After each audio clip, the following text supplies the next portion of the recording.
말씀을 시작하기 전에 먼저 시 한 편 제가 읽어드리겠습니다. 노란 숲속에 길이 두 갈래나 섰습니다. 나는 두 길을 다 가지 못하는 것을 안타깝게 생각하면서 오랫동안 서서 한 길이 굽어 꺾여 내려간 데까지, 바라다 볼 수 있는 데까지 멀리 바라다 보았습니다. 그리고 그 똑같은 아름다운 길 중에 다른 길을 택했습니다. 그 길에는 풀이 더 있고 사람이 걸은 자취가 적어 아마 더 걸어야 될 길이라고 나는 생각했었던 게지요. 그 길을 걸음으로 그 길도 거의 같아질 것이지만 그날 아침 두 길에는 낙엽을 밟은 자취는 없었습니다. 나는 다음 날을 위하여 한 길을 남겨두었습니다. 길은 길에 연하여 끝없으므로 내가 다시 돌아올 것을 의심하면서 훗날에 나는 어디선가 한숨을 쉬며 이야기할 것입니다. 숲속에 두 갈래길이 있었다고, 나는 사람이 적게 간 길을 택하였다고, 그리고 그것 때문에 모든 것이 달라졌다고. 여러분 이미 아시는 로버트 프로스트의 가지 않은 길이라고 하는 시입니다. 우리는 한평생 뭔가를 선택하면서 살아가고 있습니다. 그리고 선택하지 않았던 다른 것에 대한 아쉬움과 미련을 가지면서 살아가고 있습니다. 인생이란 한마디로 선택과 그리고 그 선택에 대한 열매라고 말할 수 있습니다. 오늘의 나의 선택이 내일의 나의 모습을 결정짓게 됩니다. 오래전 전자 회사의 광고문에는 이런 문구가 있었습니다. 순간의 선택이 10년을 좌우합니다. 그런데 사실은 순간의 선택이 10년이 아니라 평생을 좌우하기도 합니다.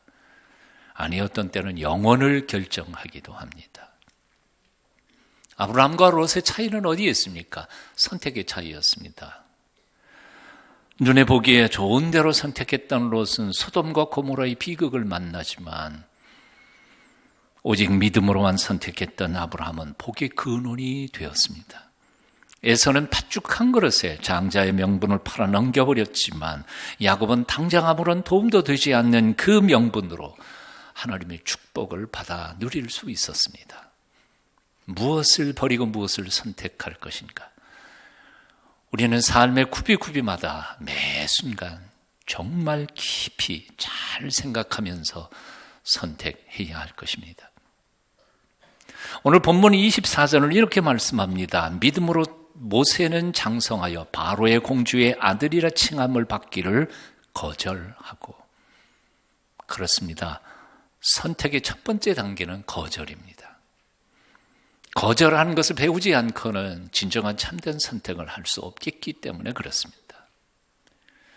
유명한 도회가 한 분의 다큐멘터리를 본 적이 있습니다. 그분은 당신이 구운 그릇 중에 거의 대부분을 깨뜨려 버리는 분이셨습니다. 100개를 구우면 90여 개를 깨뜨려 버리고 그 중에 10개만 건져도 그래도 대단한 성과라고 말씀하시는 분이십니다. 어떤 때에는 100개를 구워 한 개도 못 건지는 때도 있다고 합니다. 그분의 부인은 곁에서 궁시렁거리면서 불평합니다. 남편이 멀쩡한 그릇들을 사정없이 깨버리는 바람에 안타까워합니다. 저것들을 한 개라도 시장에 나가서 팔면 얼마나 비싼 건데 저 아까운 것을 왜 다 깨뜨려 버리는지 모르겠어. 우리 남편은 미쳤어. 저거 미쳤어. 그분의 말씀 중에 마음에 와 닿는 말이 하나 있었습니다. 덜 좋은 것을 과감하게 깨버리지 않는 한 정말 가장 좋은 것은 얻을 수 없다는 말입니다. 어쩌면 장인이란 가장 좋은 것을 얻기 위하여 덜 좋은 것을 과감하게 깨버리는 사람들이라는 생각을 해봅니다. 최고의 것을 얻기 위해서는 조금 좋은 것, 대충 좋은 것은 거절하는 결단이 있어야 합니다. 차선은 최선의 적이라는 말도 있습니다. 옳은 말입니다. 더 좋은 것을 얻기 위해서 조금 좋은 것들을 우리는 포기하고 내던질 수 있는 결단력이 필요합니다. 한번 따라해 보실래요? 차선은 최선의 적. 모세는 바로의 공주의 아들이라 칭함을 받기를 거절했습니다. 사실 바로의 공주의 아들이란 대단한 신분입니다. 왕족이란 말입니다. 그것도 조그만 소왕국의 왕족이 아니라 당대 강대국 애굽의 왕족입니다. 전설에 의하면 당시에 바로 왕에게는 정실부인에게서 난 외동딸 하나만 있었다고 합니다. 그 외동딸이 바로 모세의 양 어머니였던 것입니다. 그러니까 모세는 어쩌면 차기 바로 왕이 될 수 있는 가능성의 자리에 있었던 사람이었습니다. 근데 그걸 거절한 것입니다. 하지만 다음 25절을 보면 더 놀라운 말씀이 있습니다. 25절, 도리어 하나님의 백성과 함께 고난받기를 잠시 죄악의 낙을 누리는 것보다 더 좋아하고 왕의 자리를 박차고 나와서는 잠시 누릴 세상 낙보다 하나님의 백성과 고생하는 것을 선택했다는 말입니다. 그냥 선택한 게 아니라 더 좋아했습니다. 즐겼습니다. 그 고난을 기뻐했습니다. 세상에 편한 것, 재미있는 것, 즐거운 것을 마다하고 고생을 자초하고 그 고생을 기뻐할 사람이 과연 몇 명이나 되겠습니까? 그러나 오늘 본문을 읽어가다가 보면 모세의 이상한 선택은 계속되고 있습니다. 26절 상반절입니다. 그리스도를 위하여 받는 수모를 애굽의 모든 보화보다 더 큰 재물로 여겼으니. 세상에 이런 멍텅구리가 어디 있습니까? 고생을 애굽의 보물들보다 더 큰 재물로 여기다니. 이렇게 말도 안 되는 선택을 하는 그 이유를 26절 하반절은 이렇게 적어놓고 있습니다. 그 이유는 상 주심을 바라봄이라. 상 주심을 바라보았기 때문이다. 모세가 그런 멍청한 선택을 한 이유는 딱 하나, 하나님이 주시는 상을 더 갈망했기 때문이라는 것이지.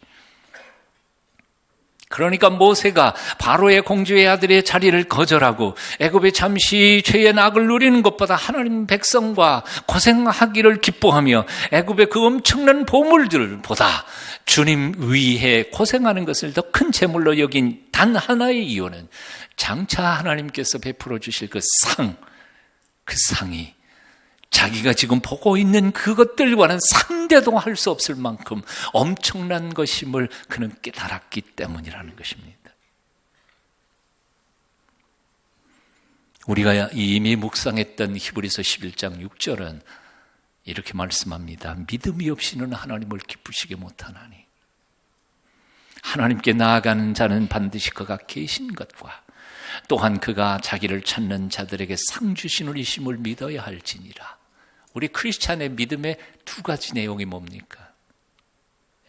우리 그리스도인들의 믿음의 컨텐츠 두 가지 뭡니까? 첫째, 하나님이 살아계신다는 사실을 믿는 거고요.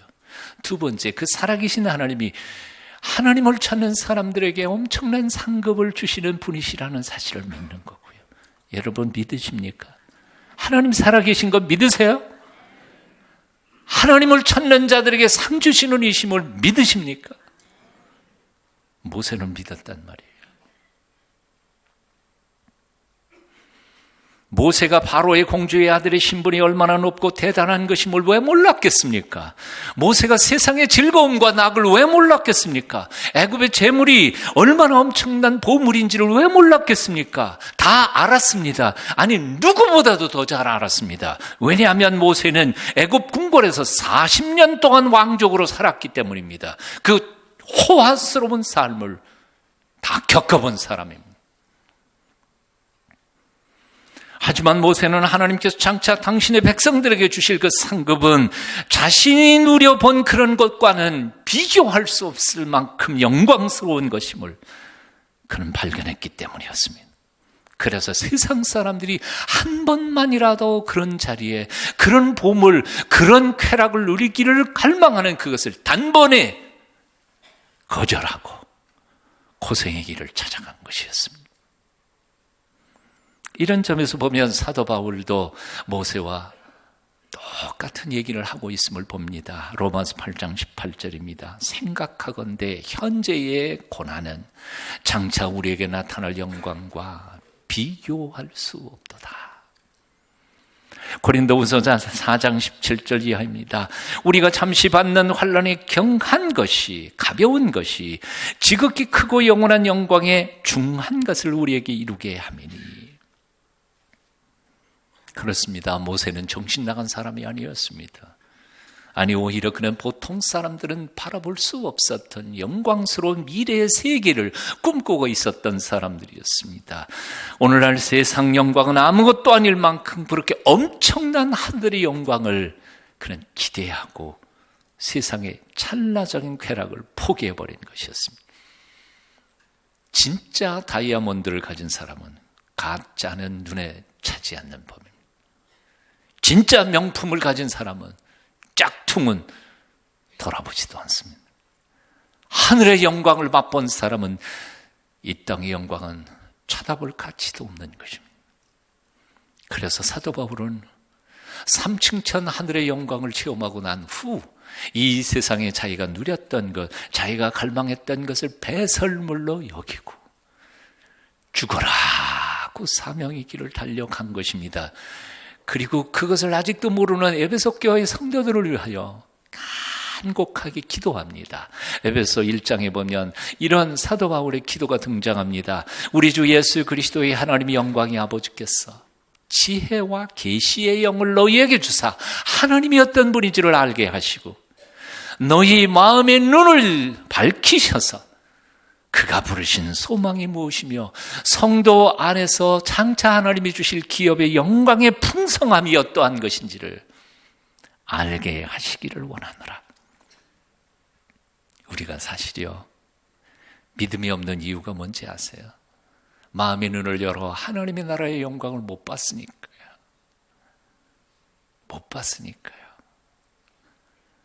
나는 올해 저와 여러분의 마음의 눈이 열려 하나님의 영광의 세계를 한 번만이라도 보고 이건 별거 아니야, 무시할 수 있는 믿음의 한 걸음, 한 단계 걸어갔으면 좋겠습니다. 어떤 마을에 멍청하기로 이름난 꼬마가 하나 있었습니다. 초등학교 6학년쯤이나 됐는데 100원짜리, 500원짜리를 분별을 못한다는 겁니다. 어른들이 손바닥에다가 한쪽에는 100원짜리 놓고 한쪽에는 500원짜리를 딱 놓고 그 아이한테 어떤 거 가질래? 그러면 꼭 100원짜리 골라간다. 그러니까 어른들이 늘 그 아이를 보기만 하면 놀리는 겁니다. 야, 바보야, 이리 와봐. 어떤 거 가질래? 그럼 꼭 여지없이 100원짜리 들고 가. 어느 날 그 친구 아이가 그 아이한테 이렇게 말했습니다. 야, 바보야, 이건 100원짜리고 500원짜리야. 이게 더 큰 거야. 이거 5개가 이거 1개거든. 그때 그 아이가 친구 귀에다 대고 이렇게 속삭였습니다. 나도 알아. 하지만 내가 500원짜리 잡아보면 누가 100원짜리 주겠냐?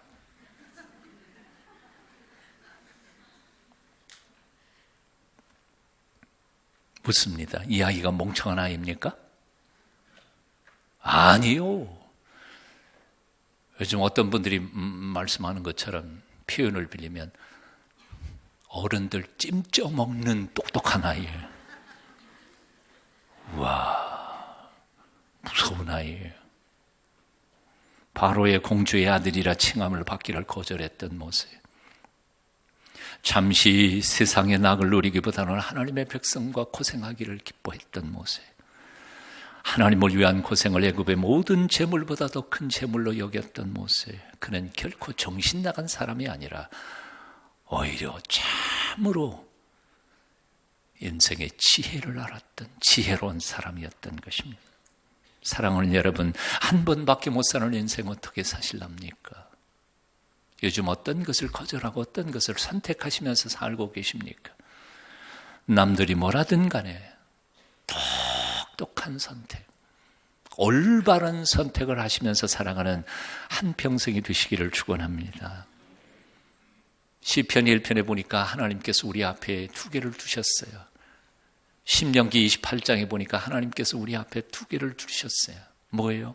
복과 저주, 복과 화, 생명과 죽음. 다 2개를 이렇게 다 놓으셨어요. 그리고는 뭐라고 코치하십니까? 신명기 28장, 29장, 30장, 31장 읽어보세요. 야, 나는 네가 좋은 거 선택하기를 원한다. 제발 죽음을 택하지 마라. 생명을 선택해라.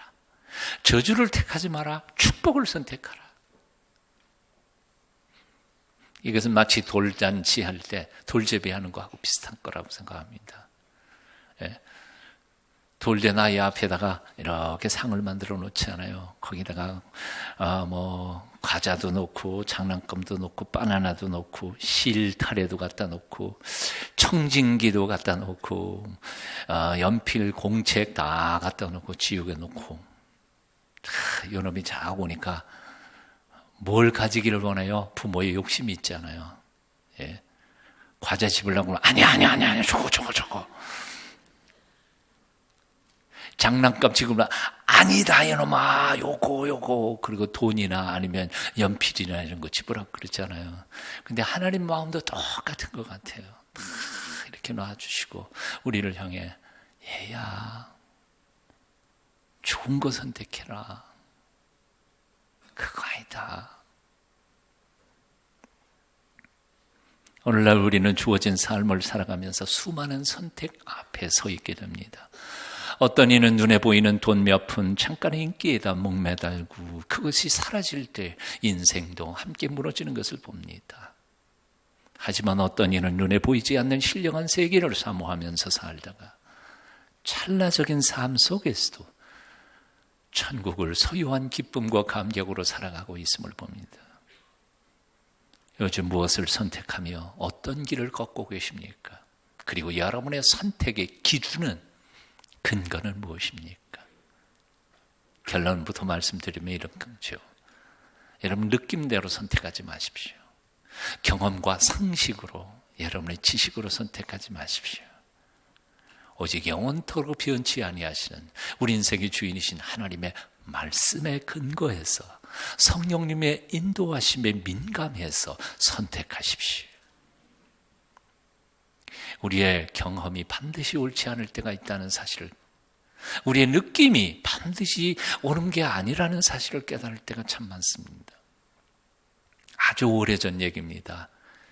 일산에 신방 갔다가 돌아오면서 자유로를 타고 오는데 초행길이었거든요. 다 오는데 어디요? 그 성산대교 좀 가까이 왔는데 표지판을 보니까 헷갈리더라고요. 여러분 중에도 헷갈린 사람 좀 있을 거예요. 일산에서 성산대교 쪽으로 이렇게 오다가 보면 왼쪽이 서대문 쪽이잖아요. 왼쪽이 연대 가는 길 아니에요. 오른쪽이 성산대교 건너가지고 영등포 빠지는 데고요. 근데 표지판에는 어떻게 써 있는지 아세요? 예? 왼쪽 표시해놓고 성산대교 그리고 공항. 이상하다. 공항은 오른쪽인데. 그리고 오른쪽으로 표시해놓고 그게 서대문, 연대 그렇게 돼 있어요. 그래서 내가 타고 오다가 아무리 내가 방향 감각이 없어도 이쪽이 맞는데 그래서 뭐라고 생각했을까요? 야, 요즘에 공무원 중에는 헷갈리는 사람들이 참 많구나. 표지판을 어떻게 이렇게 바꿔 달았나. 그래서 나는 연대 쪽으로 와서 우리 대학로 와야 되니까 그냥 내 생각에 방향 딱 맞아가지고 왼쪽으로 딱 들어섰습니다. 들어섰는데 그 들어선 데가 바로 성산대교 그쪽이잖아요. 한동안 잘 가는 것 같아요. 근데 우와, 다리 밑에쯤에서 싹 꼬부라지더니 다리 위로 올라가 버리잖아요. 그래서 영등포 한참 돌아가지고 유턴해서 돌아오느라고 얼마나 고생했는지 몰라요. 그때 제가 깨달은 게 있습니다. 내 느낌을 믿지 말자. 내 경험도 믿지 말자. 오직 표지판을 믿자. 느낌을 믿지 마세요. 여러분 상식도 믿지 마세요. 진리신 창조주 하나님, 우리 인생의 주인이신 그분이 계획하신 삶의 길을 온전히 신뢰하십시오. 말씀이 가라 그러면 가세요. 서라 그러면 서세요. 머물러 그러면 머무세요. 하나님께서 우리를 온전한 길로 인도해 주시고 우리의 삶을 형통케 해 주실 줄로 믿습니다. 미국의 한 교도소에 수감된 사형수가 신문 한 장을 손에 쥐고는 하염없이 눈물을 흘리고 있었다고 합니다. 그 신문 기사의 신문의 머릿기사 제목은 미국 제22대 대통령 클리블랜드 취임이라는 것이었습니다. 옆에 있던 간수가 물어본 겁니다. 사형수에게. 왜 그렇게 슬피 우냐? 그리고 물어봤더니 그가 고개를 떨구며 이렇게 고백하더라는 겁니다. 사실 클리블랜드하고 나하고 대학 동창입니다. 오늘날 학교 수업을 마치고 나오다가 우리는 교회 종소리를 들었습니다. 그 클리블랜드의 그 친구가 내게 속삭였지요. 여보게, 우리 교회 한번 가볼까? 나는 거절했지요. 결국 클리블랜드는 그 길로 교회로, 나는 술집으로 향했습니다. 그것이 우리의 운명을 바꿔놓은 곳입니다. 클리블랜드는 그날 새 삶을 시작했고 다른 친구는 방탕한 삶으로 계속 나아갔습니다. 그 후로 세월이 흐르면서 두 사람의 인생은 완전히 달라진 것입니다. 교회의 종소리를 경건한 하늘의 초청장으로 받아들인 사람은 대통령이 됐지만 그 소리를 거절한 사람은 사형수가 된 것입니다. 순간의 선택이 인생 전체를 그리고 영원을 좌우한 것입니다. 미국의 맥스 루케이도라고 하는 영성가가 있습니다. 그가 하나님의 말씀 앞에서 결심을 한 글이 있는데 너무 길어요. 그런데 조금만 줄여서 제가 읽겠습니다. 읽을 때 여러분들 들으시면서 여러분도 그렇게 살기로, 선택하기로 결단하는 좋은 시간이 되셨으면 좋겠습니다. 제가 읽어드립니다. 하나님이 나의 이름을 부를 때까지 나는 미움이 아니라 사랑을 택하겠습니다. 어떤 경우에도 나는 미움이나 불의를 택하지 않겠습니다. 오늘 나는 하나님을 사랑하려 합니다.